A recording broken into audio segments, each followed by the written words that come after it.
Well, hello there. Welcome to another round of the Non Fan Challenge. This time, it's the 50 Cent edition, where I look at the rapper, actor, television producer, record executive, and assorted businessman, Curtis James Jackson III, also known as 50 Cent.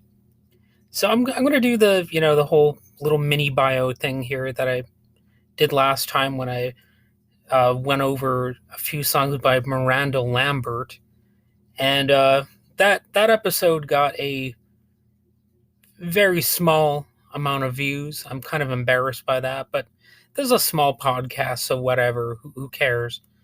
But if you want to watch that one, just scroll down a little ways, and you can find out how much I can tolerate a pop country musician. Well, this time with 50 Cent, it's not like I hate the guy's music or anything like that. I'm just not really that familiar with it, and what I have heard of it was just sort of like meh. The classic dismissive sort of thing that we've all heard and often have done. Just meh. That's kind of what my reaction was to what I have heard. But the point of this challenge is to see, hey, is there anything by 50 Cent that I would actually listen to more than once? What's the closest thing to a good 50 Cent song that I would actually defend? And in this case, there were a few contenders, but I'll get to the biography first here. So let's see. Everybody knows that he used to be in a genuine gang, and that he was shot up. He was injured and hospitalized. I think most people have heard that about him. So I'm not going to get too in depth to that because, that's what Wikipedia is for. But these are just some of my basic, impressions of the guy. In 2003, he founded G Unit Records, signing his G Unit associates Young Buck, Lloyd Banks, and Tony Yayo. And his first album, Get Rich or Die Tryin', was very successful. From what I understand, he had links to Eminem and other prominent rappers who really gave him a chance to excel. Not to say he didn't have any initiative himself. Obviously, he's successful still, not just because of those early associations, but in life you often need those big breaks, and 50 Cent was no exception. His second album, The Massacre, which was released in 2005, also enjoyed considerable success, proving his initial success wasn't just a fluke. And also, Get Rich or Die Trying debuted at number one on the US Billboard 200. Obviously, that means it was a pretty big deal for an album, especially for a debut album. That certainly doesn't happen with everybody who's just starting out. According to good old Wikipedia, in 1999, after Jackson left Jam Master Jay, the platinum selling producers Trackmasters signed him to Columbia Records.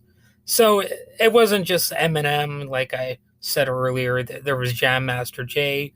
He was another big figure in the hip hop world, of course.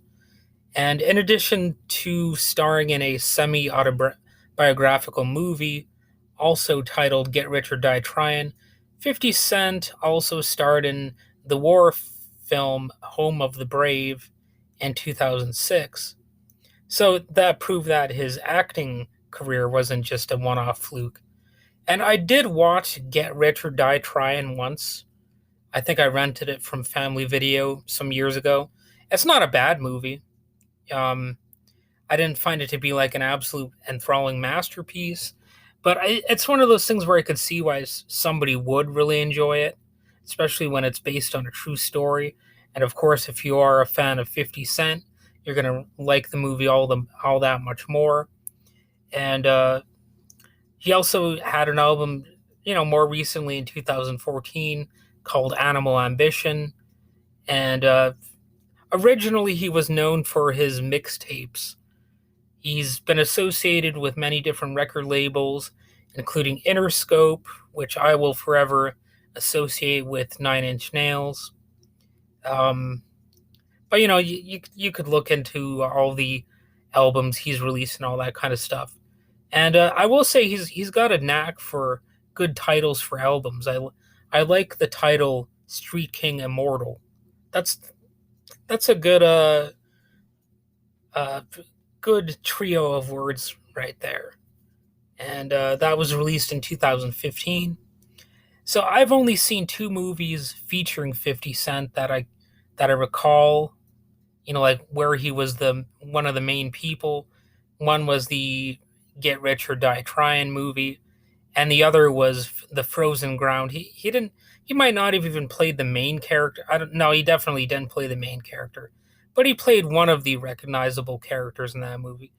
And it's one of those scenarios where I probably have seen 50 Cent in some other movies, but he probably just had some brief little cameo, or I think he might be in that movie Never Stop, Never Stopping, or whatever that one is called, that boy band parody film. And well, The Frozen Ground and Get Rich or Die Trying are both decent movies. And interestingly enough, I actually wrote a list article that contains Frozen Ground over at the website 1428elm.com, with the list being about movies that take place in Alaska. And for whatever reason, that's still one of my most successful articles on that website. So definitely feel free to check that out. Here's a little bit of self promotion, cross pollination, of course. Uh, well, moving on from that, you know, uh, little plug of my own stuff. I should mention that, like a lot of rappers, and to be fair, people in music in general, 50 Cent or Curtis Jackson did have some run ins with the law. He was sentenced to 2 years probation on July 22nd, 2005, for an earlier incident where he was charged with 3 counts of assault and battery after jumping into an audience when he was hit by a water bottle. And one time there was criminal possession of a weapon charge. The things that can happen not just to rappers, but I'm sure rock stars have had that kind of stuff too, and worse.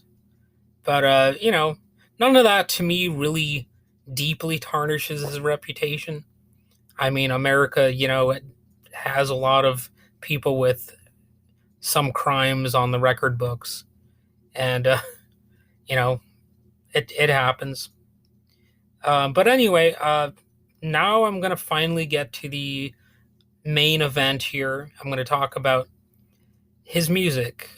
Which of the 10 tracks that I listen to on YouTube, you know, uh, come closest to being something that I don't know, maybe praise, for lack of a better word. So, as an opening note to that part, I would say that 50 Cent tends to sing a bit in his chorus sections, and he almost always raps slow. I guess not always, but he's not really. He's definitely not somebody who's in a rush to get through a rap verse. Like that's not really how he aims to impress people. And he's also known for not having really wordy verses, and he tends not to, make things too complicated.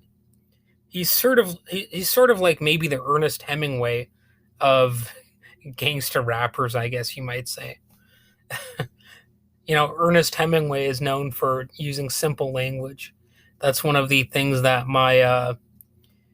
one of my literature professors, when I was in college, told me about Hemingway, and oddly enough, I think that's kind of true about 50 Cent.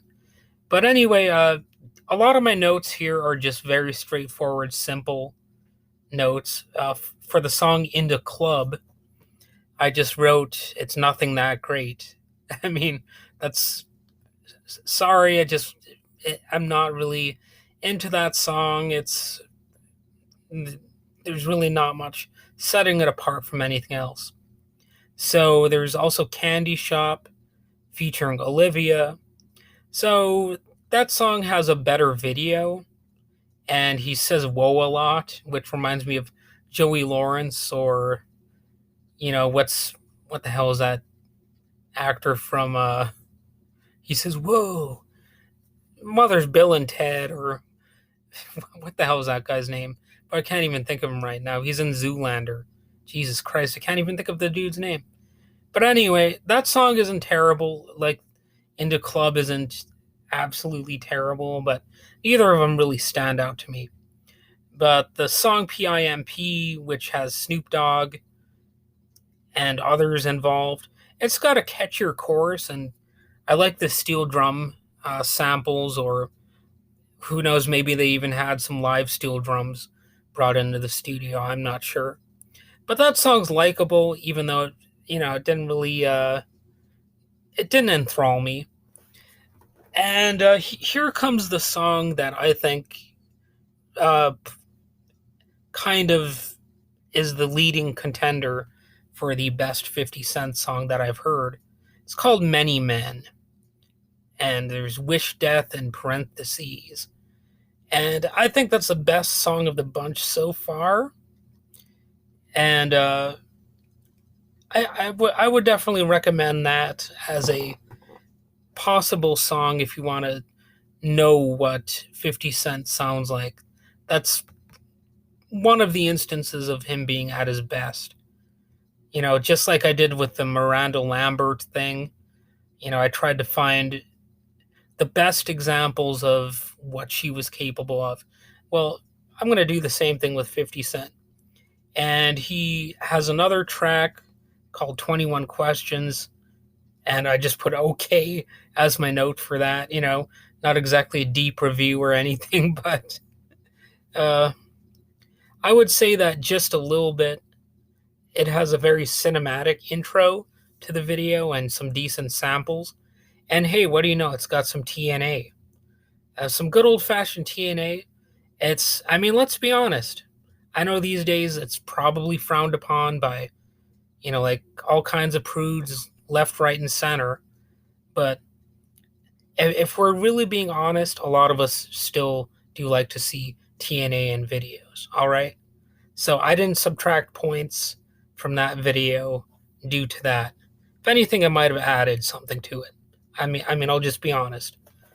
Another track was called Out of Control, featuring Mobb Deep. And I would say that's an interesting mashup feel with piano and sampled string section parts. And in a way, you got sort of a contrast of styles because Mobb Deep raps faster than 50 Cent, but it's not like it really detracts from what 50 Cent brings to the song. So that's like maybe in second place or third place for the best 50 Cent song out of 10 that I heard. And then there's a song called IO Technology, and that features Justin Timberlake. And I have to say, just as expected, Justin Timberlake does not help the track at all. I think he actually takes away from it. I'm just not a Timberlake fan. I think I just don't understand why he's famous, to be honest. The only thing I can say about that song is that it has these bubbly synth things that are all right. And interestingly enough, 50 Cent actually does rap a little bit faster in the track IO Technology, or AO Technology, whatever, I don't know how to pronounce it. Um, and there's also a song called Window Shopper and another one called Heat. And I gotta admit, I didn't put any notes down for those ones, so they didn't impress me either, if I'm being honest. And maybe it's one of those things where I should have given these songs a little bit more of my attention or maybe I could give them a second listen at some point.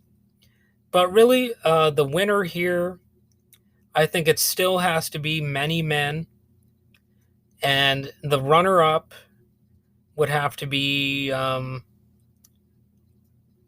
let's see, probably, let's see, blah, blah, blah, blah, probably Out of Control. I think it highlights how he has some creative flair. It shows how he can work with another rapper, you know, who has a different style and still make the track work. And at the end of the day, that's kind of an important skill to show that you can collaborate in an interesting way. So I that's about it. That's about all I have to say about 50 Cent. And it was it was not really that exciting of an experience. Hopefully, this video or this podcast episode. I'm so used to referring to videos because I made tons of YouTube videos that nobody really watches. Now I'm making podcast episodes that nobody's likely to tune into. But anyway, that's really all I have to say about it. And I'll be doing another one of these, whether people like it or not. I'm not sure who's going to be next on the agenda, but I do like sometimes looking at people that I'm not a fan of, and being able to say that, hey, I gave this person a chance. Or maybe even I gave this entire album a chance. I think I think there's something cool about that. But anyway, that's really all I have to say about it. Have a good day.